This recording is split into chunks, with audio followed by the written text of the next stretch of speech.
The index card on my parents' fridge was already crowded when I added salt stairs at the bottom. In my handwriting, pick up, meter pro lol, auto refill ready, cardiology follow-up, wed 2:15, sidewalk. Wilfred if he passes, otherwise me. If the neighbour misses his first swipe with the snowblower, the front walk turns into a skating rink by dusk. I've wiped out there twice. I learned. My name is Amber Watts. I'm 35. I live 10 minutes away on the west side in a small duplex, and I do payroll and invoices for a roofing company in town. Weather runs my week at work, and here too. Lists help. I make one every Sunday on an index card and stick it under a magnet. What to pick up, who to call, what needs eyes on it. Mum is 72 and Dad is 74. They're fine until they're not. One extra trip to the doctor, and suddenly the pill packs slide off schedule. The trash sits, the ice creeps back. Their ranch house is paid off, 3 concrete steps up to the door. Handrail Dad still pretends not to need. He uses it when he thinks no one's looking. I was laying out Mum's pill packs on the table when my brother came in, trailing cold air and a bakery bag. There she is, Caleb said to Mum, leaning on the counter like he'd just arrived at a party. Queen of Maple Street. Mum flushed, pleased. She always does when he uses that voice, low and warm, like he means it. He does to a point. He's 32, social without trying, good at making moments look good. He drifted to my corner of the table and kissed my head. Morning, sister. Hey, I said, keeping the rose straight. Monday through Sunday, 2 pills at breakfast, 1 at dinner. I clicked the lids shut. He put the bag down like it weighed more than muffins. From Benice's, he said. Raspberry. Her last batch before she heads to Arizona. Mum made a happy noise, and Dad, from his recliner, said, Bless Benice. He was half watching the weather, half massaging his knee. The crawl across the bottom of the TV was blue and cheerful, which in January meant snow incoming. I pointed at the card. Pharmacy today, I said. They've got the metoprolol and the calcium. I'll grab both. And Wednesday at 2:15 is Dr. Singh. Dad nodded, eyes still on the TV. I wrote that one on the calendar too? He did, Mum said, like it was an achievement. She fussed with a napkin under the muffin plate. I set the pill packs in a neat stack and slid them back in the plastic tub. Wilfred texted, I said. He'll do a pass on the sidewalk after lunch. Wilfred Taylor is 79 and lives next door with his old yellow lab. He fires up his snowblower as soon as the first inch hits.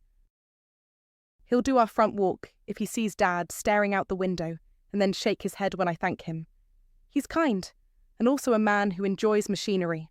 Dad cleared his throat. Amber, can you pop back tonight to salt the steps? They're saying a hard freeze. I didn't look up right away. I wrote salt stairs mon morning on the card and kept my voice even. I can do it tomorrow if it's on the list. Caleb whistled a little. Nothing really, just air through his teeth. Mum glanced at him, then at me. Tonight would be better, she said. If you can. If Wilfred doesn't get the stairs, I can text Gage, I said. He's working the east side already, or I'll come in the morning. I've got payroll due by 5 today, and I told Quinn I'd help with her move. Caleb perked up. I can carry the salt down for you now, he offered, and reached for the bucket by the door like a prop. Get you started. I smiled without opening my mouth. I'm fine. He set the bucket back like it might break. Just trying to help. You are, Mum said quickly. You always do, honey. She looked at me. We appreciate you both. I put my spare key from their hook into my pocket and slid my coat back on. I'll swing by the pharmacy, then the grocery. Text if you think of anything else, but put it on the card. I tapped the index card so the magnet clacked. Dad's eyes flicked to the TV, then to me. Do we need more salt? He asked, like he was troubleshooting a roof leak. We speak the same language. Supplies, timing, weather. There's a half bucket, I said. I'll bring a bag. Gage Hunt is out today if it stacks up. He's 36, plows on the side. He helped us last winter when my Corolla couldn't get to the curb. Dad grunted approval. Good man. Reliable, I said. That's currency to me. At work, I learned to keep a list of guys like Gage. Show up, do the thing, send a clean invoice. The roofing crew lives and dies by timing. If the clouds roll in, we move numbers around and call it a day. Caleb had his phone up for a picture of the muffins. Mum behind them. "Don't post me," she said, tugging her robe closed. "Never," he promised, which meant it would be in his story within the hour. I tucked the card under the magnet, kissed Mum's cheek, squeezed Dad's shoulder. "I'll be back after the pharmacy. If it ices before Wilfred gets to it, stay put. I'll handle it first thing tomorrow." On my way out, I noticed the clutter on top of the fridge. Plastic containers, a church newsletter, a glossy corner of something peeking from under a rubber band. I didn't pull it down. I didn't know about the folder on the fridge yet, the one with Caleb's name on it. Mum called it a family talk, which meant she set out placemats and poured coffee like it was a holiday. I'd just come back from the pharmacy run, metoprolol and calcium in the brown paper bag, and a quick pass through the grocery for milk and bread. I texted Quinn I'd be late to her move, and got back a thumbs up and a "be safe," which I appreciated. Dad clicked off the TV. The blue weathercrawl had turned to Winter Storm Watch, which in our town translates to people buying all the good soup. He rubbed his hands together like he does when he's got news. "Okay," Mum said, breath puffing out a little. She slid something glossy off the top of the fridge stack and set it on the table in front of Caleb. It was a folder from a lake resort, the kind that calls their condos villas. A sticky note on the front said, in her loops, "For Caleb." He sat up straighter. "What's this?"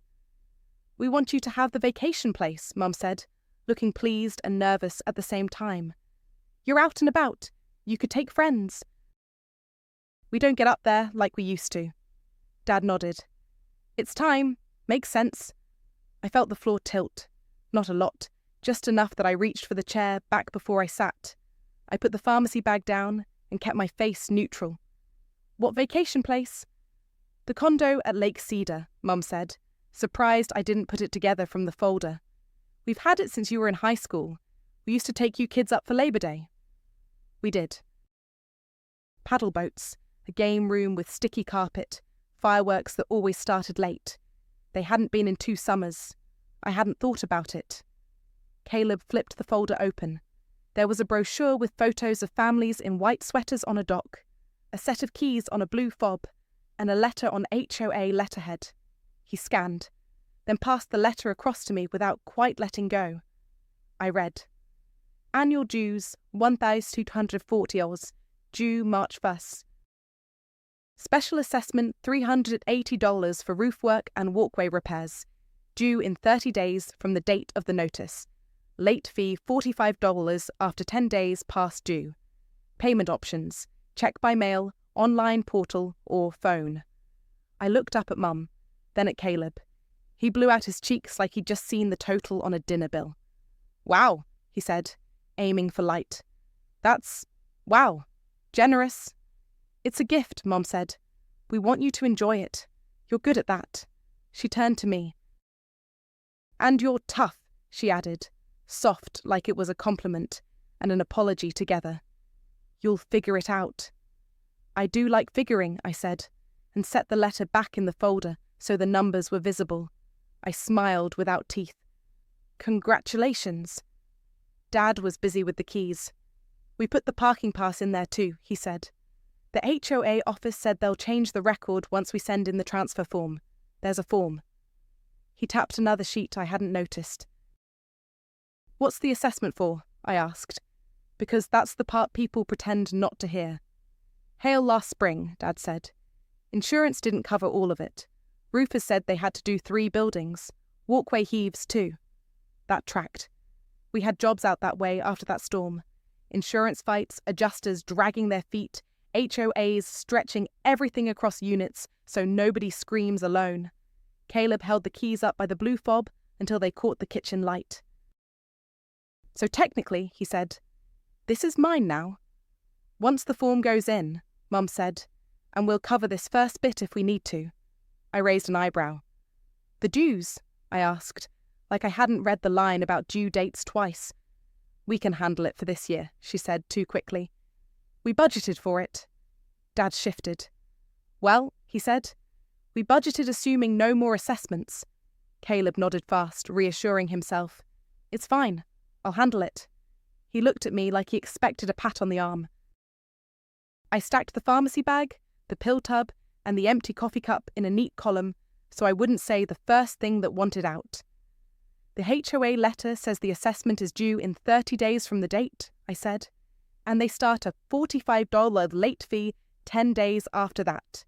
They take checks over the phone. Look at you, Mum said, fond. Always on top of the details. I shrugged. Details keep roofs on houses and people from slipping on ice. They also sit in folders with someone's name written on them. And wait. Caleb tucked the keys into his jacket pocket, like they might run. He swept the brochure back into the folder. I'll make it work, he said. I'll bring Mum up there when the snow melts. Maybe Memorial Day. That'd be nice, Mum said, her face open and hopeful. I looked at the index card under the magnet on the fridge. Wednesday, Dr. Singh. Pick up calcium and metoprolol. Done. Salt stairs morning. Ordinary things lined up. I could feel the bigger thing wanting to tip them all. I need to get these labels on the pill packs before I go, I said. Then I've got to meet Quinn. I reached for the tub, tugged a pen from the cup by the phone, and then, because my hands needed a job, I pulled a clean sheet of printer paper across the table and turned it toward me. I clicked the pen. The folder sat there, bright and patient. Amber, Dad said, gentler now. You know this doesn't mean we don't appreciate... I know, I said. And I did. I also knew exactly what numbers meant when they were written down. I started writing. I printed block letters at the top of the clean sheet so there wouldn't be any confusion. Help options. Under that I wrote 3 columns, grocery, ride, snow, and started filling them. Pine Market delivery desk, I said out loud as I wrote the number. Call by 10 a.m. for same day. Delivery fee $6.95, free over 50. They'll bring it to the porch. Mum watched my pen. We can do that? You can, I said. You've tipped the pizza guy. Same idea.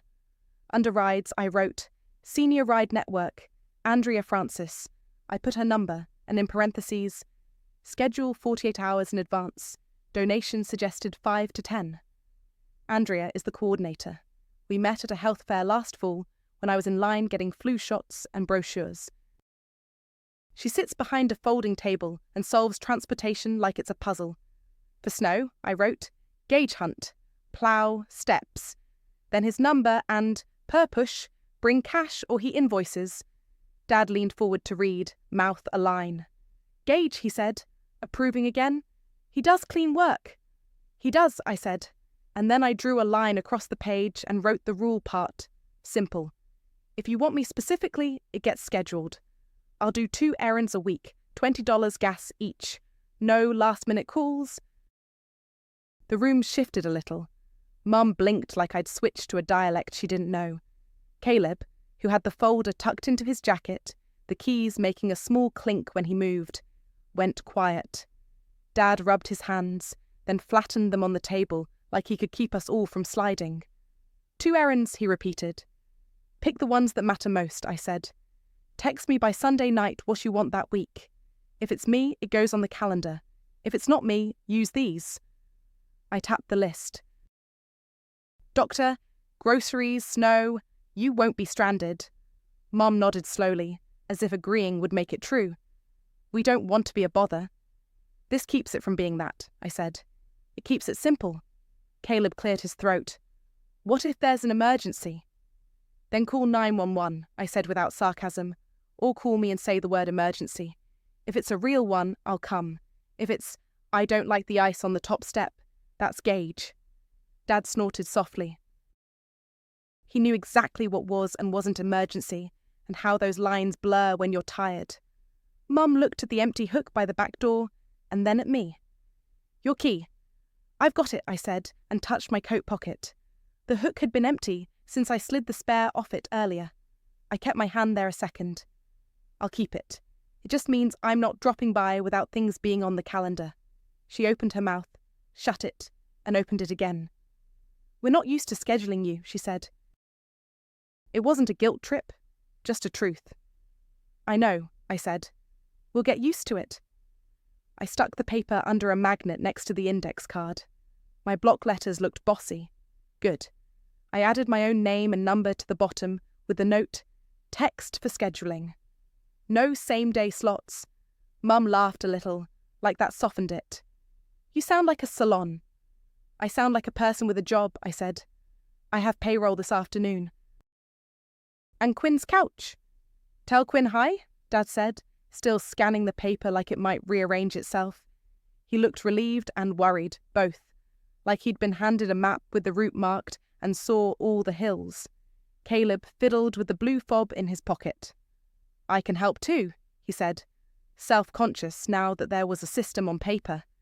"Tuesdays and Thursdays, maybe? I've got mornings open those days." "Great," I said, making a mental note. "We'll put that on the calendar." "What calendar?" Mum asked. "Google," I said. "I'll set one up and share it with you and Caleb. You'll see the slots. You'll see when I'm already booked." I sealed the pill tub and slid it back to the centre of the table. I kissed Mum's cheek and squeezed Dad's shoulder. "I'll drop the groceries on the way back from Quinn's if it's not too late," I said. "If it is, I'll do it Tuesday." "It'll be on the calendar." Outside, the air had that dry cold that turns your nose pink in 2 minutes. I carried the pharmacy bag to my car, sat with my hands on the steering wheel, and let the engine warm while my shoulders unclenched. On the drive home, I felt awful and light at the same time, like after you say something true and you can't unsay it, and also you wouldn't if you could. At my duplex, I shoved the groceries for myself into the fridge, marched to my laptop, and created the calendar. What's care? I sent invites to Mum's email and the address Caleb uses for everything. I blocked Wednesday at 2:15 in big blue letters, Dr. Singh. Quinn buzzed my phone. "Still good if you're late?" And a photo of a lamp wrapped in a beach towel. I texted back, "On my way," and threw a roll of packing tape in my bag. That night, after my hands were raw from stairs and stairwells, and I doubled back home to finish payroll before 5 because I said I would, my phone lit up with a notification. Caleb had tagged me in a photo. Him at the kitchen table, the glossy folder open, keys on display, Mum smiling off to the side. Caption, "Blessed." I muted him. I put my phone face down on the counter and went to bed. 2 weeks later, the forecast turned purple on Dad's weather app, and the group text lit up before sunrise. The snow started as a whisper on Friday at dinner and turned into a steady hiss against my duplex windows by midnight. Dad's weather app screenshot hit the family thread at 6:08 a.m. Deep purple bands over our zip code, captions in his blocky texting, lots of it. By 6:30, my phone buzzed again. "Mum, are you around?" Then, "Sidewalk is impossible." 2 minutes later, "We can't get the car out." I was standing at my kitchen sink with coffee and the blinds half up. My street was a white sheet. I pasted what I'd already written on the paper on their fridge, adjusted for the day. Gauge hunt, plough, shot, steps, $40 per push, $10 for stairs. 555555134. He's on the east side today. Can add you. Then I added, Caleb has the garage opener. He did. 2 weeks ago, he'd grabbed the extra opener off Dad's workbench, so I can pop by, and it ended up in his jacket pocket with the blue fob to the lake place. I'd seen him click it a couple days later like a toy. Wilfred chimed in with a thumbs up, and then a text to me separate. I can do one pass after I feed Daisy. Someone needs to take the stairs. I texted back, "Thank you. I'll make sure the stairs get done." A call buzzed in from Caleb. I let it go once and he called again. I picked up. "Hey," he said without hello, voice already put upon. "I'm not dressed for this." "I figured," I said. I watched a plough go by at the end of my block, throwing a heavy fan of snow at the parked cars. "It's your Saturday, bud." "I thought I said Tuesdays and Thursdays," he said. I could hear him moving around, patting pockets. You put your name on Saturdays in the calendar, I said. He had. The night after the folder conversation, big green blocks that said, Caleb, Sat AM. He'd added a sunglasses emoji. This is a Saturday. He exhaled like I'd asked him to shovel the whole county. Can't you? No last-minute calls, I said steady. Use Gage for the drive. Stairs need a person. Wilfred will do one pass after he feeds Daisy. Salt is in the tub by the back door. I'll reimburse you the $10 to Gage if you do the stairs. Put it on the care calendar. There was a beat. I don't have a shovel. Garage, I said. Opener is in your pocket. He muttered something I didn't catch and hung up. At 8:15, Mum sent a photo through the window of Wilfred, bundled to his eyebrows, his snowblower cutting a clean line down the walk. He'd stayed on the sidewalk and waved at Dad's silhouette in the glass. 10 minutes later, a new photo. Caleb in a thin hoodie, red in the face, a shovel from 1998 in his hands. The caption, he's here. No emojis.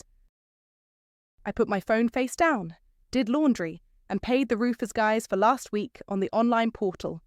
Around noon, a text from Gage. At your folks now. Driveway cleared. Told the kid to hit the stairs again after I left. Sun's slicking them. Stairs looked rough. Kid was generous. Caleb's older than Gage by a few years, but I appreciated the tone. Not unkind, just factual. I sent back, thank you. Added you to the fridge list. He replied with a thumbs up, and later a simple invoice link I forwarded to Mom with the note, $50, pay online. By 3, the family thread went quiet. I shoveled my own steps, salted, and watched a neighbour dig out a minivan with a pizza pan. When I checked my phone again after a shower, there was a selfie from Caleb, him on the porch, hat finally on, his eyebrows full of snow. Taking care of the fam, the caption read, sent to Mom directly, not the thread. She had forwarded it to me with a heart. I didn't reply. I held on to the part that mattered. The stairs were done, and not by me. Sunday morning was digging out part 2. Church got cancelled. Mum texted Aunt Rose instead. I could see the bubble of their conversation marching across the top of my screen and then disappearing.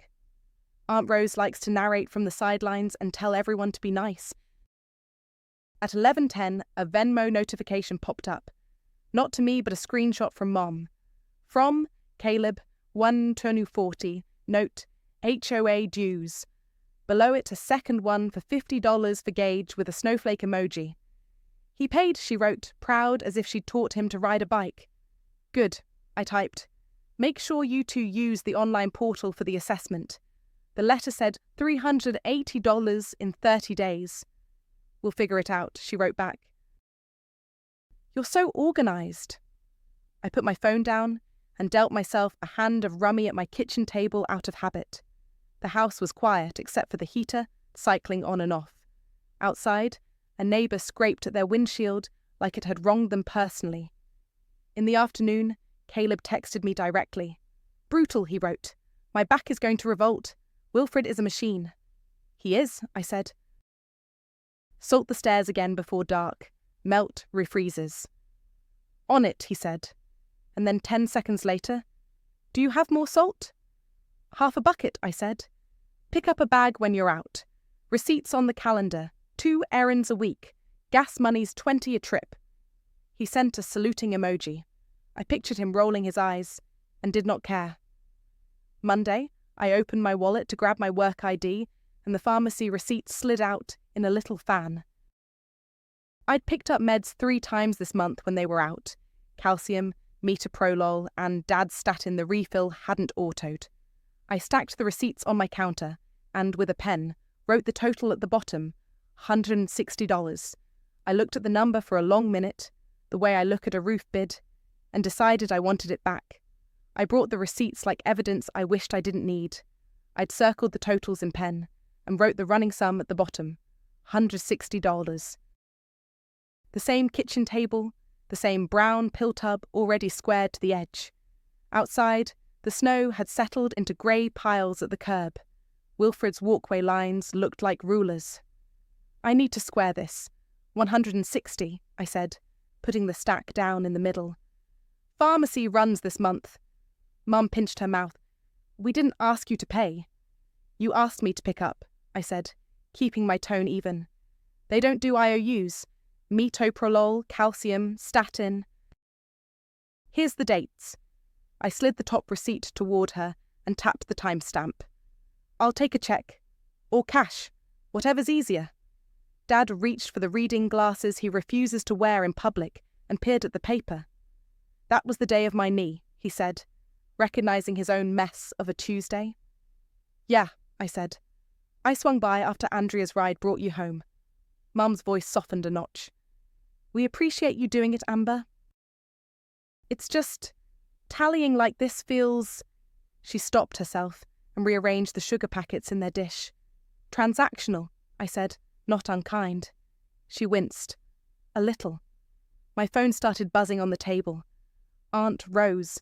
Mum picked up like she'd coordinated it. We're sorting some things, she said, and put her on speaker without asking. Aunt Rose's voice filled the room like a radio call-in show. What are we sorting? Aunt Rose asked. Don't fight. It's bad for your blood pressure. Nobody's fighting, I said. I paid for meds. I'm asking to be reimbursed. Aunt Rose sighed. Families don't nickel and dime each other. Then we don't, I said. We keep track and we pay what we owe. It's $160 this month. It was my card.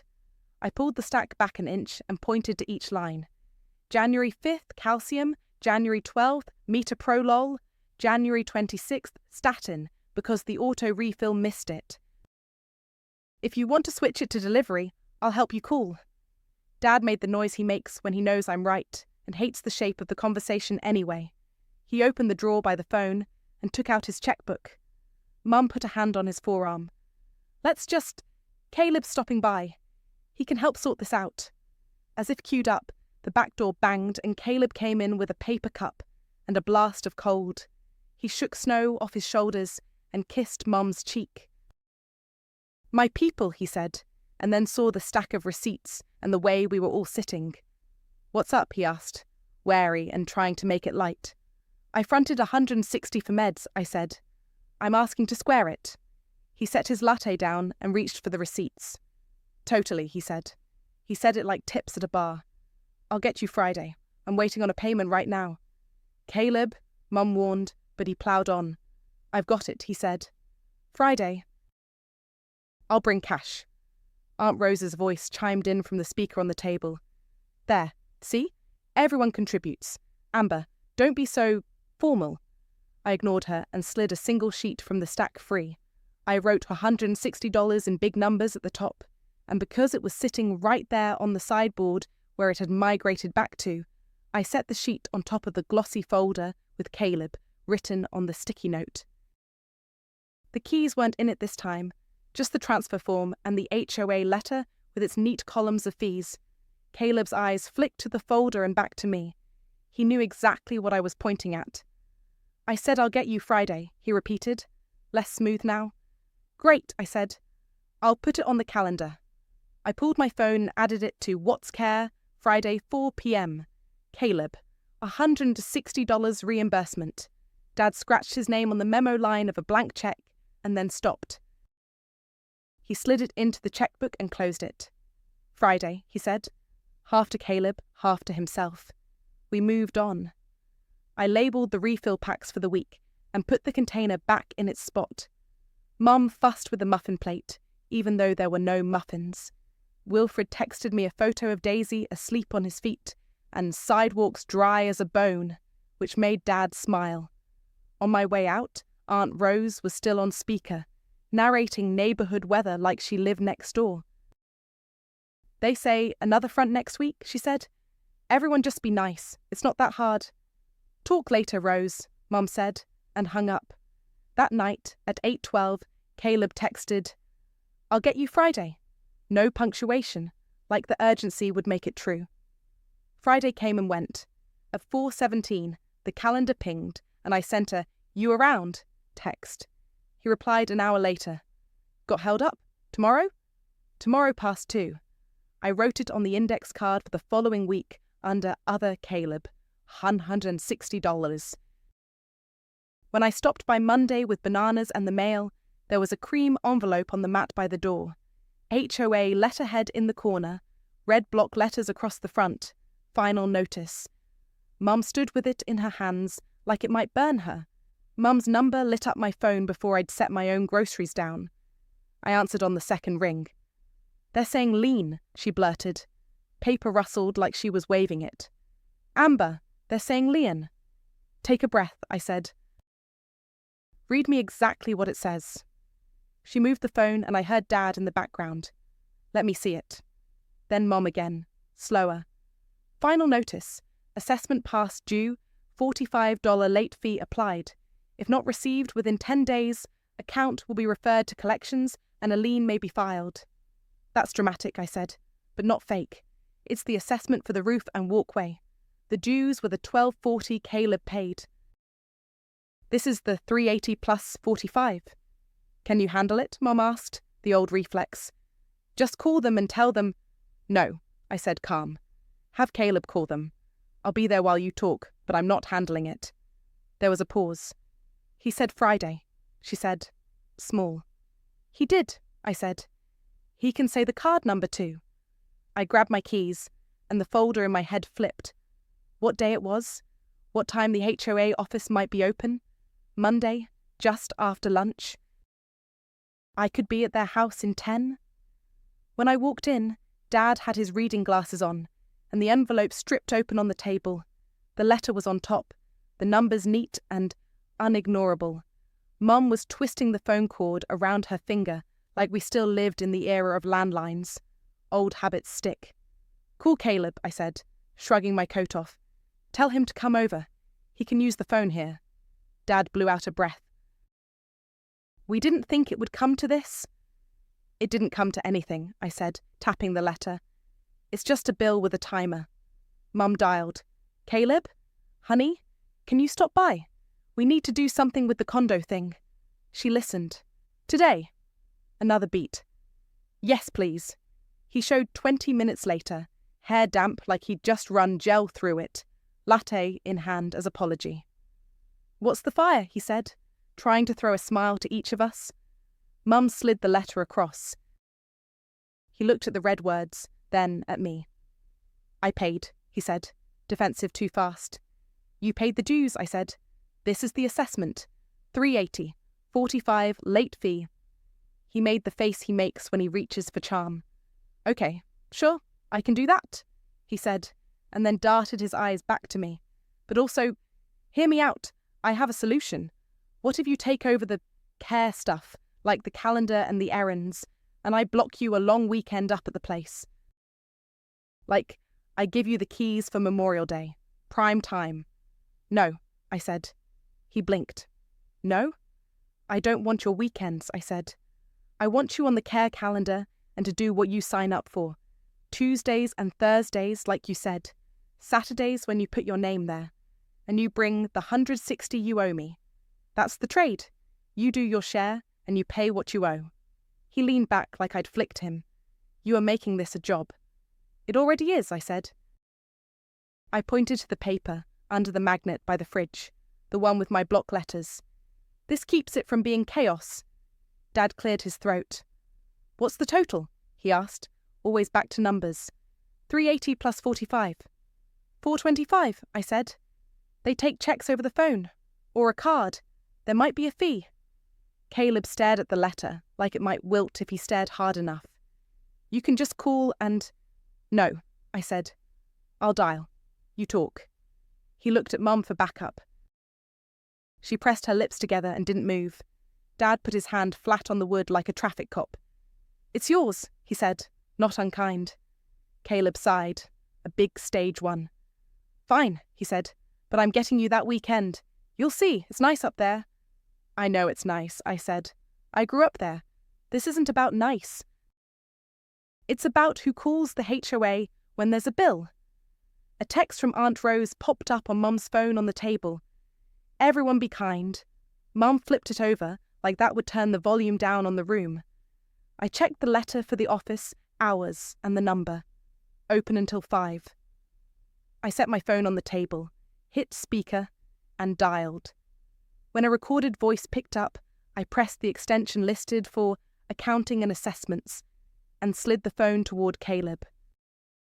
State your name and the unit number, the recording said, then a click and a live voice.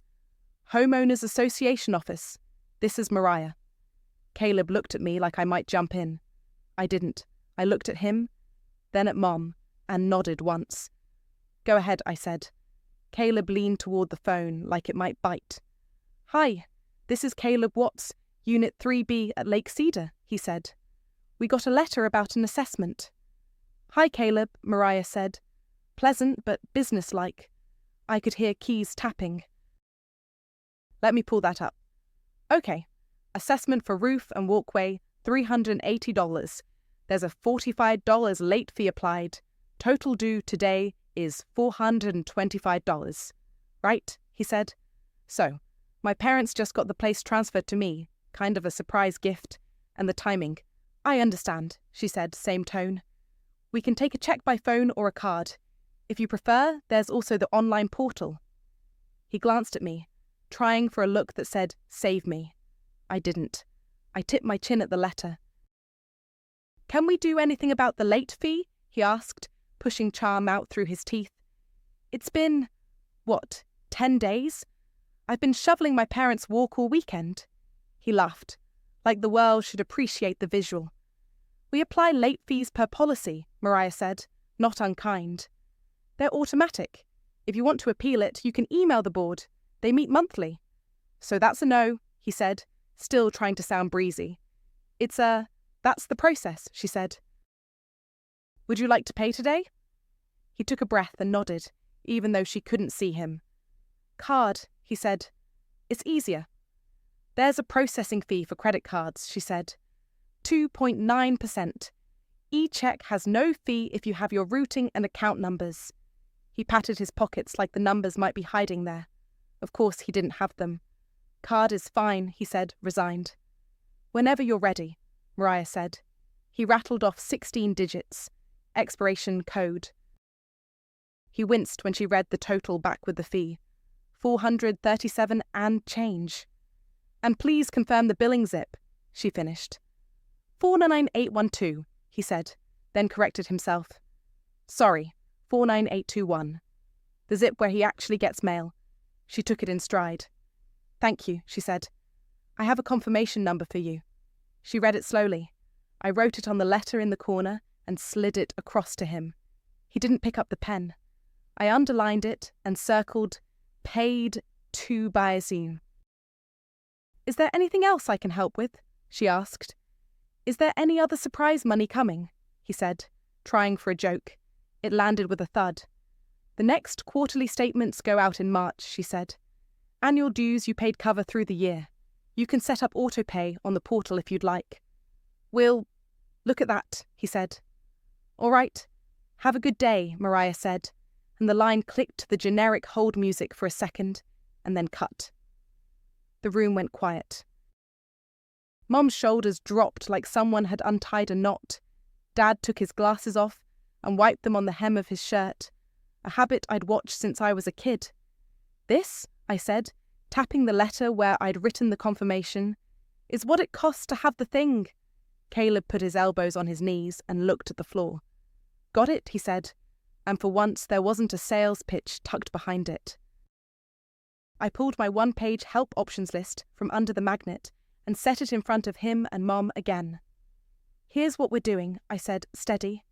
You bring the 160 Friday, 2 errands a week for me, scheduled by Sunday night. No last-minute calls, Gage for storms, Andrea for rides, use Pine Market for groceries if it's icy. If you need me specifically, it goes on the calendar. Mum nodded, small and real. That's fair, she said. Dad nodded too. Fair, he echoed. Caleb rubbed a hand over his face. Friday, he said. I'll bring it. What email do you actually check? I asked him. You put Caleb on the calendar invite. You miss things there?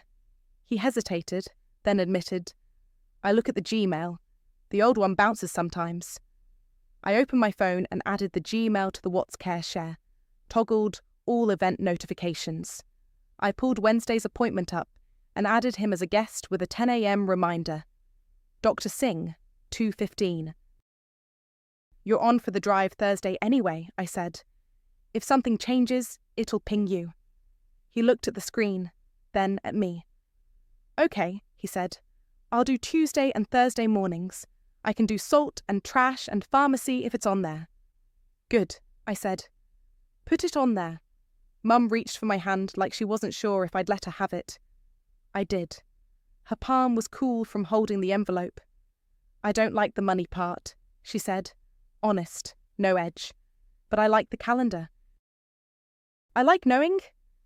It keeps us from guessing, I said. On the sideboard, Aunt Rose's last text. Be kind. Lit the screen face down like a heartbeat. Nobody picked it up. Caleb stood and patted his pockets again. Keys clinking. I am going to swing by the place this weekend, he said, not boasting, more like reporting. Make a list of what it needs. Take a toilet brush, Dad said dryly. They never leave a decent one. Caleb actually laughed. Noted. I slid the letter with the confirmation into the folder and wrote in block letters on a sticky note. Assessment paid to Totad. Late fee applied. Portal login in email. I stuck it inside and put the folder back with the other fridge clutter, not front and centre, just filed where it belonged. At the door, I pulled my coat on and looked back at the three of them at the table. Text me by Sunday night, I said to Mum. 2 slots, we'll make them count. She nodded. We will. Friday, I said to Caleb. Friday, he echoed. He showed up that Friday with a crumpled envelope and a look I didn't recognise. The envelope had 8 20s and a crease down the middle where he'd gripped it too hard. Caleb held it out like he wasn't sure I'd take it. I'm sorry, he said. No extras on it. Thanks, I said, and slid the bills into my wallet. I didn't make him count them with me. Calendar's on the fridge. He went to it without being told. Tuesdays and Thursdays, mornings, he said, tapping his name. I'll take trash, salt, and pharmacy. If there's a doctor, I can swap. Good, I said. He pulled his phone out, and right there at the counter, set an alarm for Sunday nights. Text Mom and Amber. He showed me the screen like proof, and then opened the pill tub on the table. He lined up the packs by day, and, with a marker, wrote Mom, AM, PM, across the fronts, in neat block letters that looked a lot like mine. He took a picture and sent it to the What's Care email instead of posting it anywhere. Mum watched him, quiet and a little unsure what to do with her hands. That's nice, she said finally. Thank you, he shrugged. It helps me keep it straight, he said. I messed up the first time and almost put Wednesday with Thursday. We've all done that, I said. The next week worked like it was supposed to. Sunday night, Mum texted, Pine Market delivery Tuesday, milk, eggs, soup, and salt the front after the storm. Dr. Singh follow-up Wednesday at 2:15. I replied, I'll handle the delivery drop and meet you at Dr. Singh. Andrea for the ride? She sent a thumbs up. Andrea's driver, a guy named Lee, walked Mom and Dad into the office like it was routine. I met them in the waiting room with a pen and the clipboard. Dr. Singh was steady and dry as always. Numbers look good, he said, which meant I didn't have to translate anything. On Thursday, Caleb texted a photo of the trash cans lined up like soldiers at the curb and a screenshot of a paid receipt from the pharmacy. No caption. He didn't tag anyone. He just did it. Gage texted me that afternoon. Tell your folks thanks for the referrals. Stairs look better than they have in years. He attached a picture of the steps, salt glitter catching the sun. The tread was clean. The handrail brushed free of snow. I sent, appreciate you, and added his note to the fridge paper so Dad would see it. Wilfred waved at me from his porch when I came by with bananas and the mail. Your brother lasted through the whole pass, he said, approving. Took him an hour the first time. He's faster now. Practice, I said. He salted right, Wilfred said, which was the real compliment. Aunt Rose called one afternoon while I was there, and Mum put her on speaker. "How's my favourite crew?" she asked, bright like lemon cleaner. "We're on a schedule," Mum said, and sounded oddly proud of the word. "Good," Aunt Rose said. "I like harmony." "It helps," Mum said. "Andrea's people are nice." "They are," I said. "We'll do Pine Market again next week, Mum. Add the list by Sunday." "Will do," Mum said, sing-song, and I believed her. Sundays shifted without a big conversation. I still came by mid-morning, but it wasn't to triage.